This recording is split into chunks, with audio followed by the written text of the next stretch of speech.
तो हेलो बच्चों, नोवा YouTube channel के बोर्ड आवर सेक्शन में आप सभी बच्चों का स्वागत है। तो बच्चों, आज के वीडियो में हम साइंस का जो सेट 1 है उसका एकदम अच्छे से सॉल्यूशन कराएंगे। आप लोग सभी को पसंद आएगा और सेट 1 का बहुत ही अच्छे से सॉल्यूशन कराऊंगा और जितना भी हो सके बेस्ट सॉल्यूशन आपको देने की कोशिश करूंगा।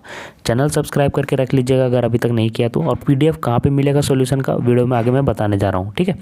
लेकिन वीडियो को पूरा देखिए और सभी सेट का यहाँ पे सॉल्यूशन बहुत ही अच्छे तरीके से कराया जा रहा है। हिंदी का मैंने डाल दिया है बच्चों, ठीक है। हिंदी के अलावा मैथ का भी मैंने डाल दिया है, हिंदी मैथ, इसके अलावा SST का भी मैंने डाल दिया है और आज साइंस का मैं डाल रहा हूँ, ठीक है। फिर साइंस का डालूंगा, उसी तरह सभी का सेट 1 कंप्लीट करने के बाद सेट 2 भी मैं डालूंगा, ठीक है। तो चैनल को सब्सक्राइब करके रख लेना और बेस्ट सॉल्यूशन प्रोवाइडर है ये चैनल, तो चैनल सब्सक्राइब करके रख लीजिएगा। और PDF आपको सभी का मिलेगा, इसलिए टेंशन लेने की कोई बात नहीं है। और मैं बता दे रहा हूँ कि एक हमारा टेलीग्राम ग्रुप है, यहाँ पे दिख रहा होगा आपको बच्चों। टेलीग्राम ग्रुप का जो नाम दिख रहा है ये नाम लिख के आपको सर्च करना और जुड़ जाना है, ठीक है। क्योंकि टेलीग्राम में आपको बहुत सारी चीज़ें मिलेंगी, तो टेलीग्राम ग्रुप जरूर से जुड़ लेना है, ठीक है। तो टेलीग्राम ग्रुप का नाम यहाँ पे दिख रहा है, वहाँ पे जुड़ जाएं। 1400 से ज़्यादा बच्चे वहाँ पे जुड़ चुके थे पिछले साल और इस साल भी 1200 से ज़्यादा बच्चे जुड़ चुके हैं। तो आप लोग जुड़ जाइए, वहाँ पर उसका फ़ायदा लीजिए, ठीक है। और चैनल सब्सक्राइब करके रखिएगा ताकि अपडेट मिलते रहे। मैं फिर बार बार एक ही चीज़ नहीं बोलूँगा, ठीक है। और अपने सभी दोस्तों को ये वीडियो जरूर शेयर करना, क्योंकि सॉल्यूशन मैं बहुत ही अच्छे तरीके से मेहनत से बनाया हूँ। कक्षा 10 का है, विज्ञान का है, 1.5 घंटे का 40 मिनट का 40 नंबर का पेपर है। 40 क्वेश्चन से एक नंबर का देख लीजिए, यहाँ पे दिया हुआ है। 4 विकल्प में एक विकल्प सही रहेगा, कोई उत्तर गलत के लिए अंक नहीं काटा जाएगा, तो नेगेटिव मार्किंग नहीं है। देखिए बच्चों, सबसे फर्स्ट क्वेश्चन क्या था कि दाढ़ी बनाने के लिए किस दर्पण का उपयोग किया जाता है। तो मैंने आपको बताया था कि दाढ़ी बनाने के लिए आपको वहाँ पे बड़ा करके प्रतिबिंब बनना चाहिए ताकि दाढ़ी बड़ा बड़ा दिखे, ठीक है। तो यहाँ पे अवतल दर्पण इसका आंसर सही हो जाएगा। गोलीय दर्पण में फोकस दूरी और वक्रता त्रिज्या के बीच संबंध पूछा जा रहा है, तो याद रखिए कि फोकस दूरी जो होता है वो वक्रता त्रिज्या का आधा होता है, मतलब F = R/2 होता है। तो इसका आंसर कौन सा सही हो जाएगा, आपको इसका आंसर नंबर B सही हो जाएगा, ठीक है। तो सेकंड का B सही हो जाएगा। थर्ड में देखिए, प्रकाश के अपवर्तन की क्रिया में कौन सी भौतिक राशि अपरिवर्तित रहती है। तो प्रकाश के अपवर्तन के क्रिया में आपको याद होगा कि वेग बदल जाता है, तरंगदैर्घ्य बदल जाता है, लेकिन याद रखिएगा कि आवर्ती नहीं बदलता, तो ये ऑप्शन इसका करेक्ट होगा। फोर्थ नंबर देख लीजिएगा ध्यान से कि अवतल दर्पण से परावर्तन के बाद किस बिंदु से होकर गुजरती है। तो अवतल दर्पण से यहाँ पे ऐसे करके सभी किरणें फोकस से पार हो जाती हैं। आसान क्वेश्चन दिया हुआ था, तो B आंसर सही हो जाएगा 4 का, ठीक है। उसके बाद चलिए 5th नंबर, किसी वस्तु से किसी दर्पण से वस्तु को कहीं भी रखने से वस्तु के बराबर बनना चाहिए और सीधा बनना चाहिए। तो कैसा बनता है दर्पण, दर्पण कैसा रहता है, समतल दर्पण में ऐसा होता है। तो 5 का C ऑप्शन सही हो जाएगा, ठीक है। प्रकाश के अपवर्तन के कितने नियम है, प्रकाश के अपवर्तन के 2 नियम है, तो B ऑप्शन करेक्ट होगा, ठीक है। 6 का B। 7th का देखिए, किसी गोलीय दर्पण की वक्रता त्रिज्या आपको दिया हुआ है, मतलब कि यहाँ पे R दिया हुआ है 50, तो आपको फोकस दूरी पूछ रहा है, तभी आपको मैंने बताया था कि F = R/2 होता है। तो क्या हो जाएगा 50 सेंटीमीटर/2, तो कितना हो जाएगा 25 सेंटीमीटर, इसका आंसर सही हो जाएगा। तो 7th का C ऑप्शन आपको यहाँ पे सही होगा, 7 का C, ठीक है। अब अगला चलिए 8th नंबर में चलते हैं हम लोग।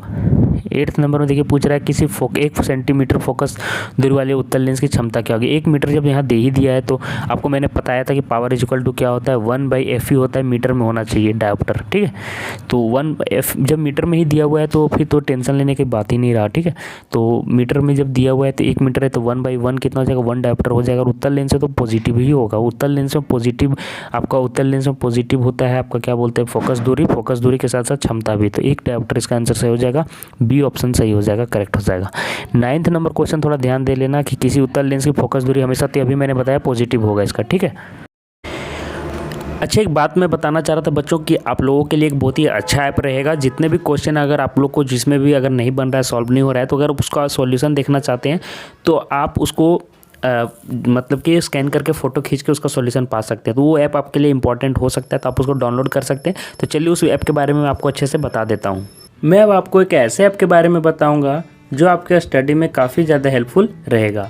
चाहे कोई भी क्वेश्चन हो, डाउट हो या फिर कोई कंसेप्ट आपको समझ में ना रहा हो, बोर्ड्स हो या JEE नीट, पढ़ाई में कोई भी दिक्कत आ रही हो, तो उसका सॉल्यूशन है फिलो ऐप। अपने डाउट्स को किसी भी टाइम क्लियर कर सकते हैं 3 ईजी स्टेप्स में। सबसे पहले ऐप स्टोर या प्ले स्टोर में जाकर इसे डाउनलोड करें। अपने फ़ोन नंबर को फिर इजीली साइन अप कर लें। अपने क्वेश्चन का पिक्चर लें या फिर उसे टाइप करके सबमिट कर दें और फिर फिलो ऐप आपको जोड़ देगा 60 सेकंड में इंडिया के टॉप एक्सपर्ट से लाइव कॉल पे। आपके क्वेश्चन में आप कहना चाहते हैं कि बल्ब की पावर कितनी है अगर बल्ब जो है वो 220 वोल्टेज पर ऑपरेट हो रहा है, राइट। इस बैटरी का जो वोल्टेज है वो आपको गिवन है 220। तो ये आपको सिंपल रिलेशन हो गया यहाँ पर। अब अगर कोई आपको और डाउट है तो आप बताइए। No sir, thank you. इस ऐप का डाउनलोड लिंक वीडियो के नीचे दिया गया है, तो जाके डाउनलोड करो और मेरा रेफरल कोड डिस्क्रिप्शन बॉक्स में मिल जाएगा, जिससे 10% ऑफ में आपको मिल जाएगा फिलो ऐप। तो चलिए अब हम यहाँ से आगे बढ़ते हैं। 10th नंबर क्वेश्चन में देखिए पूछ रहा है प्रकाश का वेग न्यूनतम होता है। तो प्रकाश का वेग सबसे तेज किस में होता है? निर्वात में। याद रखिएगा तेज, या कि यहाँ पे न्यूनतम पूछ रहा है, तो न्यूनतम याद रखिए कि सबसे यहाँ पे तेज होगा निर्वात में, उसके बाद वायु में, तब जल में, तब कांच में। तो सबसे स्लो किस में हुआ? कांच में बच्चों। याद रखिएगा कि अपवर्तनांक जो होता है किसी भी माध्यम में, तो जल में 1.3 होता है, ठीक है। तो वहाँ पे 3 को वहाँ पर 1/1.3 के हिसाब से कम करेगा। यहाँ पे 1.5 रिफ्रैक्टिव इंडेक्स होता है, तो ये ज़्यादा कम कर देगा। तो कांच इसका आंसर सही हो जाएगा, डी ऑप्शन। 10th का डी ऑप्शन आपके लिए करेक्ट हो जाएगा। 11th में 4D क्षमता वाले अवतल लेंस की फोकस दूरी पूछा गया। 4D क्षमता यहाँ पे दिया हुआ है, तो 4D क्षमता है, तो यहाँ पे आपको याद रखना है कि 4D मतलब डायप्टर में 4 आना चाहिए। तो 4 = 1/f यहाँ पे लिखेंगे, और f मीटर में होना चाहिए। तो f मीटर में होना चाहिए, आपको मैंने पहले ही बता दिया था। तो f मीटर में यहाँ पे ऐसे कीजिएगा, और यहाँ पे 1/4 हो जाएगा क्रॉस मल्टीप्लिकेशन से। तो मीटर में 1 मीटर में 100 होता है, तो 100 से कितना भागा देंगे कि 1/4 आएगा। तो 25 इसका आंसर सही हो जाएगा। 25 100 को 25 से भाग देंगे तो 1/4 आ जाएगा, है ना। तो 25 सेंटीमीटर का करेक्ट आंसर हो जाएगा। 11 का कौन सा ऑप्शन होगा? बी ऑप्शन सही हो जाएगा। 12th का देखिए किसी उत्तल लेंस का फोकसांतर आपको 50 सेंटीमीटर दिया, तो उसका क्षमता पूछ रहा है। उत्तल लेंस है तो पॉजिटिव होगा, ठीक है, इतना तो समझ में आ गया। 50 दिया तो आधा हो गया, तो आधा हो गया तो क्या हो जाएगा? 1/f इन मीटर होता है बच्चों। तो मीटर में ये कितना हो जाएगा? पहले मीटर में इसको निकाल लीजिए। तो मीटर में कितना होगा? तो 100 से इसको भागा दे दीजिए। 50 को 100 से भागा दीजिएगा तो कितना आएगा? 0.5 आएगा, ठीक है। अब 1.0.5 हो जाएगा, ठीक है। तो 1/0.5 में ये हटेगा तो ऊपर 10 हो जाएगा, 5 दूना 10, तो 2 डायप्टर इसका आंसर सही हो जाएगा पॉजिटिव में। तो 12 का डी ऑप्शन सही हो जाएगा। 13 में देखिए प्रकाश का वेग सर्वाधिक होता है, ऊपर मैंने बता दिया था निर्वात में कितना होता है, याद रख लीजिएगा 3 × 10⁸ मीटर पर सेकेंड होता है बच्चों, मीटर पर सेकेंड। और इसको किलोमीटर में आपको चेंज करना है, तो वहाँ पे 2 से कम कर लीजिएगा, 0 से, ठीक है, 2 0 या 3 0 से, सॉरी। दिए गए प्रक्रम में कौन ऊष्मा जिसमें ऊष्मा का बाहर निकासी होता हो, ठीक है। तो 14th ऑप्शन आपका हो जाएगा शोषण। तो 14th का ए ऑप्शन आपका करेक्ट हो जाएगा। 15 नंबर देखिए चिप्स के पैकेट विकृत गंधिता से बचने के लिए कौन सी गैस डाली जाती है? तो 15 का बी हो जाएगा नाइट्रोजन, ताकि विकृत गंधिता से उसको बचाया जा सके। जंग लगना किस प्रकार का अभिक्रिया? तो जंग लगना 16 का ए हो जाएगा संयोजन अभिक्रिया है, ठीक है। 17 नंबर देखिए दिए गए अभिक्रिया में किस प्रकार का उपचयन हो रहा है? उपचयन होना मतलब कि जिसमें ऑक्सीजन को जुड़ाव हो रहा है, और अपचयन जिसमें ऑक्सीजन का मतलब कि हट रहा है, वहाँ से निकल रहा है, मतलब कि वियोग हो जा रहा है। तो यहाँ पे इस कार्बन में जुट रहा है, तो कार्बन ही यहाँ पे आपका देखिए यहाँ पे ओ जुट गया है, तो यहाँ पे कार्बन का उपचयन हो रहा है बच्चों। तो 17 का बी ऑप्शन करेक्ट हो जाएगा, ठीक है, 17 का बी। चलिए 18 नंबर क्वेश्चन में देखिए पूछ रहा है कि कौन सा संतुलित है? तो दोनों तरफ सभी का जो भी मतलब कि है एटम उसका होना चाहिए अणु, मतलब कि जितने अणु की संख्या इधर उतना उधर वही होना चाहिए। यहाँ पे हाइड्रोजन 2 है, तो यहाँ पे हाइड्रोजन 4 है, तो ये गलत हो जाएगा बच्चों। यहाँ पे एल्युमिनियम 4 है, यहाँ पे एल्युमिनियम 2 है, तो ये भी गलत हो गया। यहाँ पे कॉपर 2 है, यहाँ पे कॉपर 1 है, तो ये भी गलत हो गया। तो यहाँ पे ऑप्शन नंबर 1 ही करेक्ट होगा। देखिए कैल्शियम यहाँ पे 1 है, तो यहाँ पे कैल्शियम भी 1 है। ऑक्सीजन और हाइड्रोजन 2 है, तो ऑक्सीजन और हाइड्रोजन यहाँ पे 1, यहाँ पे ऑक्सीजन है, और यहाँ पे देखिए ऑक्सीजन 4 था, 2 2 4, तो यहाँ पे भी देखिए ऑक्सीजन 1 और यहाँ 3 1 4, तो ये आपको संतुलित आप देख सकते हैं इसको, ठीक है। दिए गए चित्र में कौन सी अभिक्रिया हो रही है? तो देखिए 19 में कोई ऐसा चित्र तो दिया नहीं गया, लेकिन 19 का आंसर क्या हो जाएगा? 19 का आंसर डी सही हो जाएगा। यहाँ पे विस्थापन हो जा रहा है, क्योंकि देखिए यहाँ पे जो पीबी था ये इतना शक्तिशाली था कि यहाँ पे CuCl2 से Cl2 अपने आप ले लिया, अपने पास कर लिया, और Cu को बाहर कर दिया। तो आपको ये पता होगा विस्थापन अभिक्रिया में ऐसा होता है। ये क्वेश्चन हर साल लगभग आ ही जाता है। दिए गए पदार्थ में कौन सा गंधीय सूचक की तरह व्यवहार करता है? तो गंधीय सूचक की तरह यहाँ पे प्याज व्यवहार करता है। अच्छा बच्चों, मैं जो इंपॉर्टेंट क्वेश्चन है, किस तरह के क्वेश्चन आपको आते हैं, मैं लास्ट में बता दूंगा, तो वीडियो को लास्ट से देखिएगा ताकि आपको समझ में आए कि मॉडल पेपर को कैसे तैयारी करना। सिर्फ मॉडल पेपर पढ़ने से आप नंबर नहीं ला पाओगे, मैं बता दे रहा हूँ। मॉडल पेपर को भी मतलब मॉडल पेपर से भी तैयारी करने का एक तरीका होता है। वीडियो को लास्ट तक देखिएगा, मैं बताऊँगा, जरूर देखिएगा। मैं फिर से बोल रहा हूँ वीडियो को लास्ट तक, ठीक है।